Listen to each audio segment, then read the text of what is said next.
Hello students, in this video we are going to revise our unit test 2 syllabus, that is chapter 1 to chapter number 4, class 8, subject science NCERT. So in this revision we will study or we will see the summary of this 4 chapter. So here let me start with the chapter number 1. Chapter number 1, the name is crop production and management. So now let me see what we had seen in this chapter. So in the chapter we had seen that in order to provide the food to our growing population, regular production, proper management and distribution of this food is necessary. So there is the need for the better crop production and management of this crop. So before that we had seen what is crop. So when any plant of the same kind are grown and cultivated at one place on the large scale, so it is called a crop. Then after we had seen different types of crops. So there is mainly two types of crops, that is kharif crops and rabi crops. So kharif crops, the crops grown in the rainy season are called kharif crops, like paddy and maize. These are the examples of kharif crop. Then we had seen what is rabi crop. So the crops grown in the winter season are called rabi crops. Like wheat and gram are the rabi crops because we are growing or cultivating them in the winter season. Then next we had seen what are the basic practice for the crop production or what we have to do for the better crop production. So in that first step is preparation of the soil. The next one is sowing. Then after third number is adding manure and fertilizers. Next is irrigation. The fifth number is protecting from weeds. Next stage is harvesting and last one is storage. So now let me see what we have to do in these different stages for the basic practices of the crop production. So in the preparation of the soil is the first step before growing any crop. So the process of loosening and turning of the soil is called tilling and ploughing. Tilling or ploughing, and this is done by using a plough. And hoe is also a simple tool which is used for removing weeds and for loosening the soil. And nowadays to plough the soil or for the ploughing is done by the tractor driven cultivators. Nowadays we are using cultivators to plough the soil. Next we had seen that is sowing. So it is the most important part of the crop production. So before sowing, good quality seeds are selected, and the tools used traditionally for sowing these seeds is funnel shaped and it is called seeder. But nowadays the seed drills are used for the sowing with the help of the tractors. It has its own advantage that by the seed drill we can sow the seeds properly at the regular interval of distance at the proper depth. So nowadays people are using seed drills. Then we had seen that for the healthy growth of plants, minerals, nutrients are required, and this can be supplied by manure and fertilizers. So there is the need of manure or fertilizers. So now first, what is manure? So manure is an organic substance which is obtained from decomposition of plants or animal waste. So this is manure and it is the organic substance. Then we had seen fertilizers. So what is fertilizers? So fertilizers are the chemical substance like urea, ammonium sulfate, superphosphate, potash, NPK. So these are some of the examples of fertilizers which is made by the chemical or it is the chemical substances. Then we had seen what is irrigation. So the supply of water to crops at the appropriate interval of time is called irrigation. So now how we will irrigate the crops? So there are different sources of irrigations like wells, tube wells, ponds, lakes, rivers, dams, and canals. And there are also some methods to irrigate the fields or to provide the water to the crops. So, first we had seen the traditional methods of irrigation. So, moat, chain pump, dhekli, rahat, or you can say water wheel. So, these are some traditional methods which was earlier used for the irrigation purpose, and nowadays modern methods are used for the irrigation, that is sprinkler system and drip system, in which there is the less or in which the wastage of water is less. Then after we had seen weeds and weeding. So what is weeds? That we had seen. So in a field, many other undesirable plants which we don't want. So this kind of plants may grow naturally along with the crop. So this kind of plants are known as the weeds. So we have to remove these weeds, as these weeds compete with the plants for the sunlight, water and nutrients. So a simple tool called khurpi is used to remove this kind of weeds, and these weeds are also controlled by using certain chemicals which is known as the weedicide. So one example is given here, that is 2,4-D. It is the weedicide which is used to remove the weeds. Next we had seen harvesting. So the cutting of the crop after it is mature is called harvesting. And for that, in our country, harvesting is done manually by sickle, or nowadays even by machine. People are doing harvesting, and that machine is known as the harvester. The grain seeds are separated after harvesting. The grain seeds are separated from the chaff from harvested crop, and this process is known as the threshing. And for this process can be done by the thresher. So now our crop is ready. So now there is the question about storage. How we will storage? So in that we had seen that storage of crop grains is an important stage or important task in this basic practices of crop management. So if the crop grains are to be kept for a longer time, they should be protected from moisture, insects, rats and microorganisms. So for that, large scale storage of grains is done in the silos and granaries. What is silos and granaries? That we had also seen in the chapter. And then after, at the end, we had seen what is animal husbandry. So animals reared on a large scale by providing proper food, shelter is called the animal husbandry. So these are the different things we had seen our first chapter, that is crop production and management. Now next chapter is chapter number 2, that is microorganisms, friend and foe. So now let me see what we had seen in this chapter. So in this chapter we had seen that certain organisms which are too small to be seen with naked eye, we cannot see them directly with our eye, are called microorganisms. Then we had seen that microorganisms are mainly or classified into 4 major groups, that is bacteria, fungi, algae and protozoa. These are the microorganisms which we cannot see with our naked eye. Then we had seen about virus also, that viruses are also microorganisms, but they are differ from the other microbes. Why?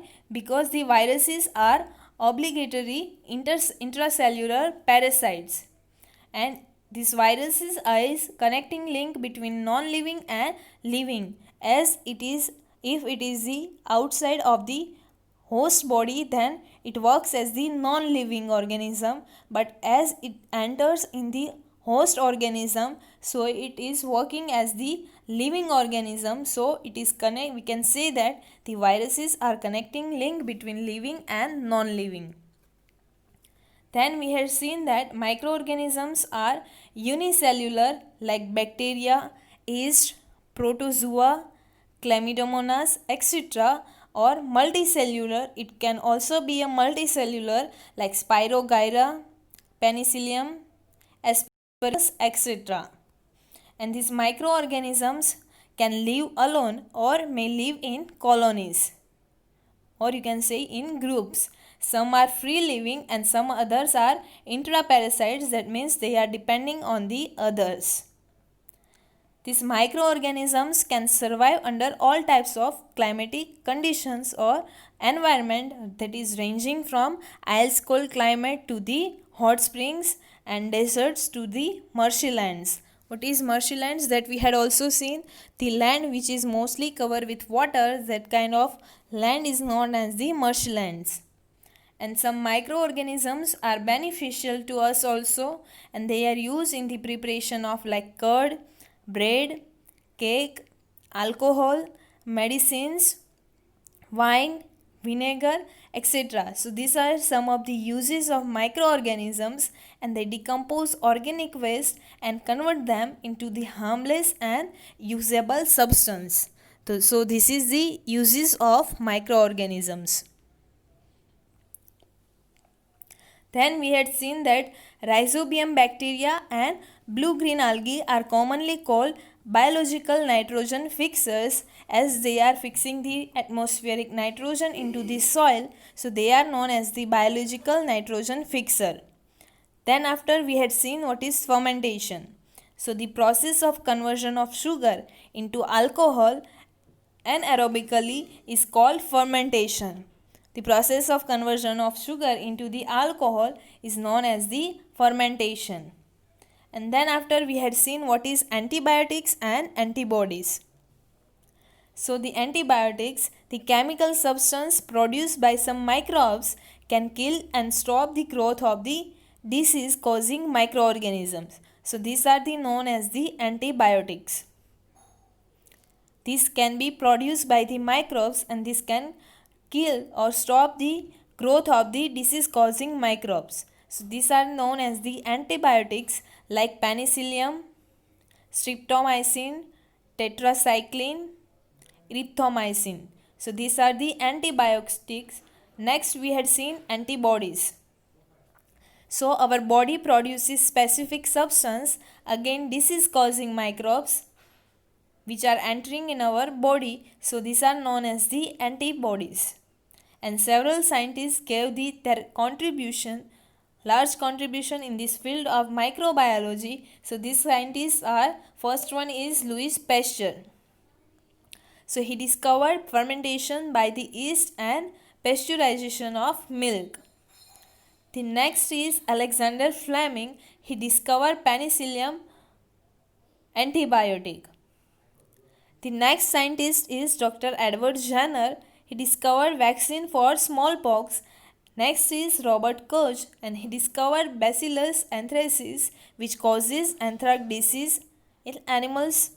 So these are the different scientists and their contribution in the field of microbiology. The next we had seen about pathogens. So the disease causative microbes are called pathogens. And then after we had seen some disease caused by microbes. So in that first one is viral disease, which is caused by virus. So in that polio, influenza, chickenpox and AIDS are the viral disease. Next we had seen that is bacterial disease, which are spread by the bacteria. So those diseases are typhoid, tuberculosis, pneumonia and cholera. Next is fungal disease, which is caused by the fungus. So these are the ringworms, scabies, eczema. The last one is protozoa disease, which is spread by the protozoa, that is malaria and dysentery. So these are the different disease and the microbes by which the disease caused. Here we had seen communicable disease. So the microbial disease that can be spread from an infected person to a healthy person through the air, water, food or any physical contact are called communicable disease. So these kind of disease are common cold, cholera, tuberculosis. So these are the examples of communicable disease which is spread from an infected person to a healthy person by any mode of transfer, that is either air, water, food or physical contact. Next, we had seen carriers. What are the carriers of this disease? So, some insects and some other animals who are responsible for spreading these pathogenic microbes are called carriers, like housefly. Housefly are the carrier for the bacteria causing cholera and typhoid disease. So, housefly is the example of carrier. Then next we had seen that female Anopheles mosquito carries malarial parasites and this female Aedes mosquito carries dengue virus.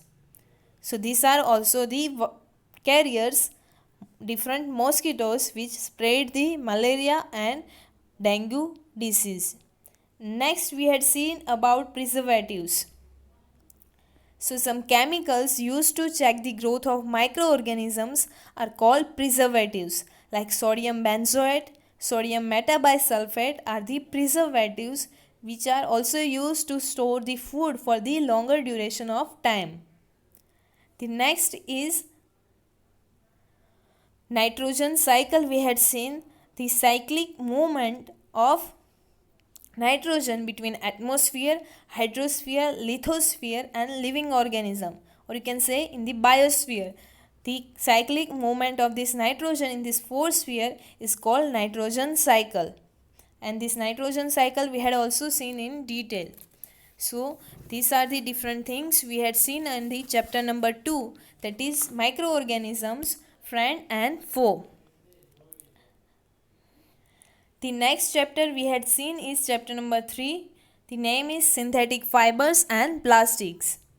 So in this chapter we had seen that fibers are made from fabrics are made from fibers and which are obtained from the natural or artificial sources. There are some examples of natural fibers like cotton, silk, jute and wool are the natural fibers. And the synthetic fiber is a chain of small units which are joined together. And each small unit is actually a chemical substance. And all these synthetic fibers are prepared by the chemical processes using petrochemicals. This is how we are getting synthetic fibers.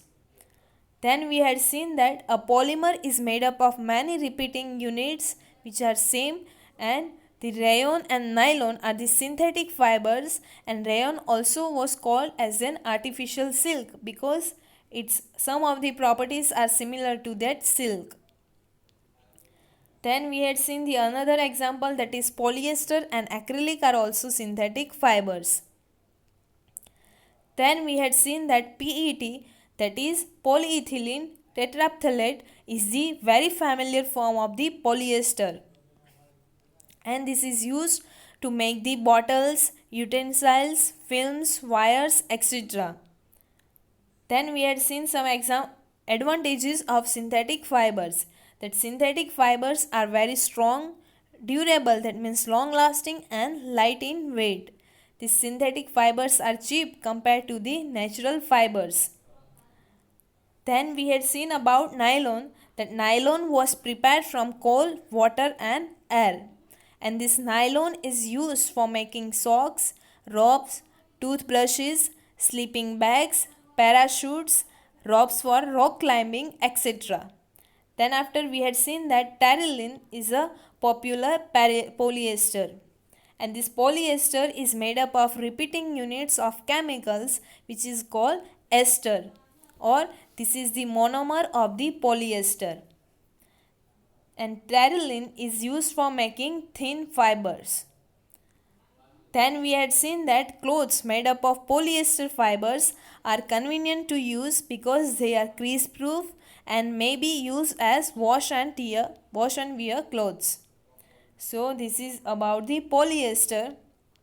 Then we had seen that acrylic fibers are as natural fiber like wool, and synthetic fibers are more durable and affordable, which makes them more popular than the natural fibers. So this is the reason why nowadays many people, or the synthetic fibers are more popular among the people.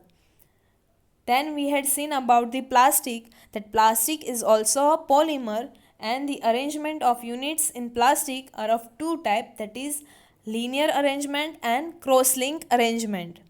And this plastic is easily moldable and plastic can be recycled. So based on that, there are major two types of plastic, that is thermoplastic and thermosetting plastic. So the thermoplastic get deformed easily on heating. Like the examples are also given to you, that is polythene and PVC, that is polyvinyl chloride, are examples of thermoplastic which can easily get deformed on heating. And thermosetting plastics, which when molded once cannot be softened by heating. That means we cannot deform them by heating once it get molded. The examples of such kind of plastics are bakelite and melamine. So bakelite and melamine are the examples of these thermosetting plastics. And this type of plastics cannot be recycled. So this is the main disadvantage of plastics. Then we had seen that plastics do not react with air, water and do not corrode easily, and they are light, strong and durable. So plastics are used in our daily life. Everyday life we are using many things which are made up of plastic. So now as it do not react with air, water and do not corrode easily, so the disposal of plastic is the major problem, and plastics are non-biodegradable, so it causes environment pollution. And as a responsible citizen, we have to remember the 5R principle that we at the end we had seen, that is reduce, reuse, recycle, recover and reutilize. So we have to develop habits which are environment friendly and which cause the less disadvantage to our environment. So these are the things we had seen in the chapter number 3, that is synthetic fibers and plastics. The next chapter we had seen, that is materials, metals and non-metals. In this chapter what we had seen that we will discuss now. In this chapter we had seen first some examples of metals and non-metals. So iron, copper, aluminium, nickel, zinc, gold, silver, etc. are metals. Other than this, sodium, potassium, magnesium and calcium are also metals. Carbon, sulfur and phosphorus etc. are solid non-metals, whereas oxygen, hydrogen and nitrogen are gaseous non-metals. So these are the examples of metals and non-metals. Then we had seen the physical properties of metals and non-metals. So in the physical properties of metals, we had first seen malleability. That means the metals can be hammered into thin sheets.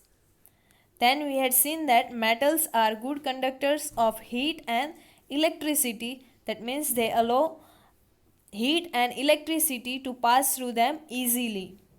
The next property we had seen, that is ductility. That means metal can be drawn into thin wires. We can make thin wires from the metals. The next we had seen, that is sonority, or metals are sonorous. That means they produce ringing sound when they beaten. The next physical property we had seen, that is appearance. For the appearance, that metals have shiny surface, that means metals are lustrous. The next physical property we had seen, that is hardness. Metals are hard, but there is some exception, that is with sodium, potassium and lead. These are the metals, but however they are soft enough that we can cut them with the help of knife also.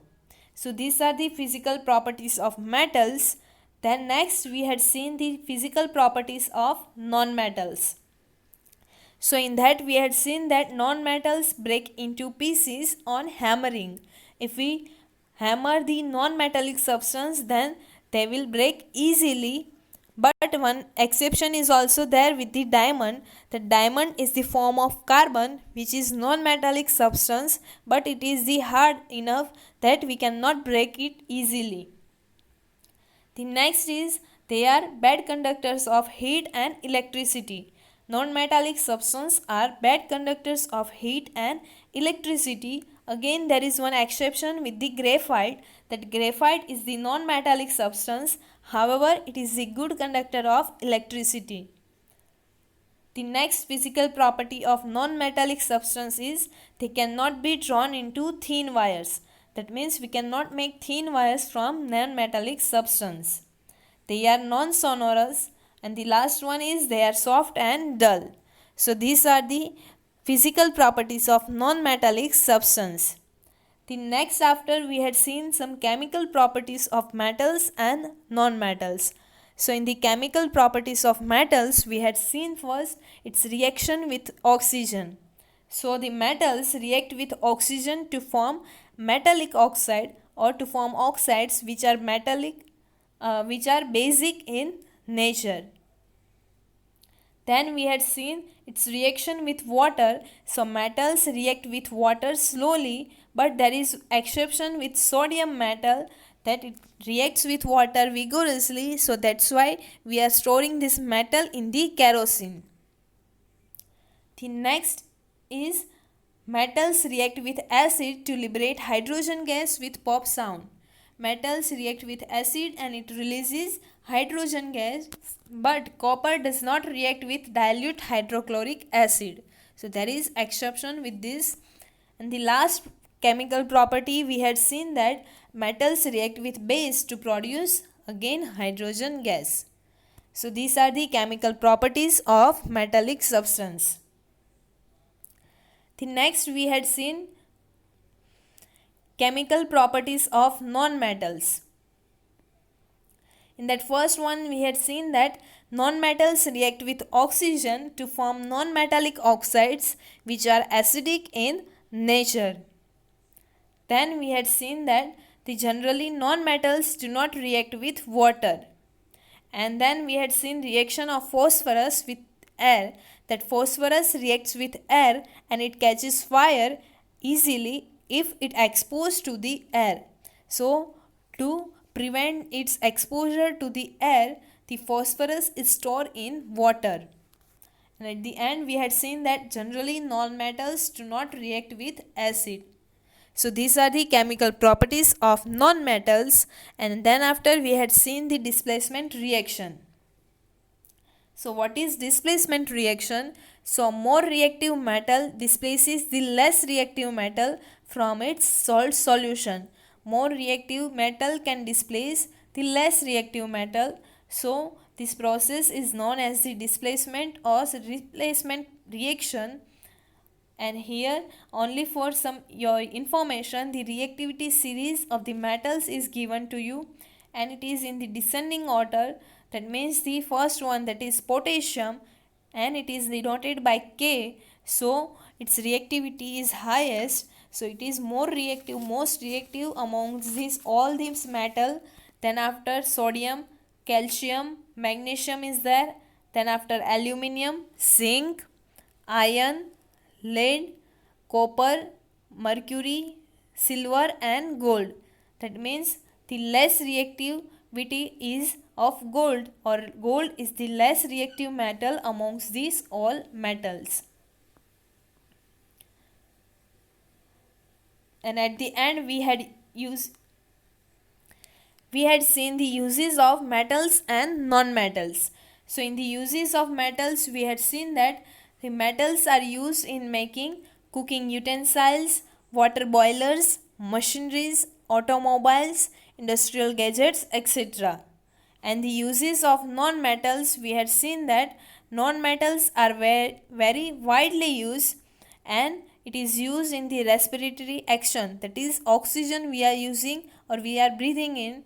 So it is an oxygen is non-metallic substance, so it is used in respiratory action, fertilizers, pesticides, explosives, crackers and water purification. So these are the uses of non-metallic substance. So these are the things we had seen in the chapter number 4, that is materials, metals and non-metals. this all chapter 4 you have to prepare, and the short exercise for this 4 chapter, that is MCQs, fill in the blanks, true false, answer in one word, you have to prepare for the unit test 2. Any of the question can be asked as the MCQ, so you have to prepare all the short exercise of this 4 chapter 1 to 4. Thank you.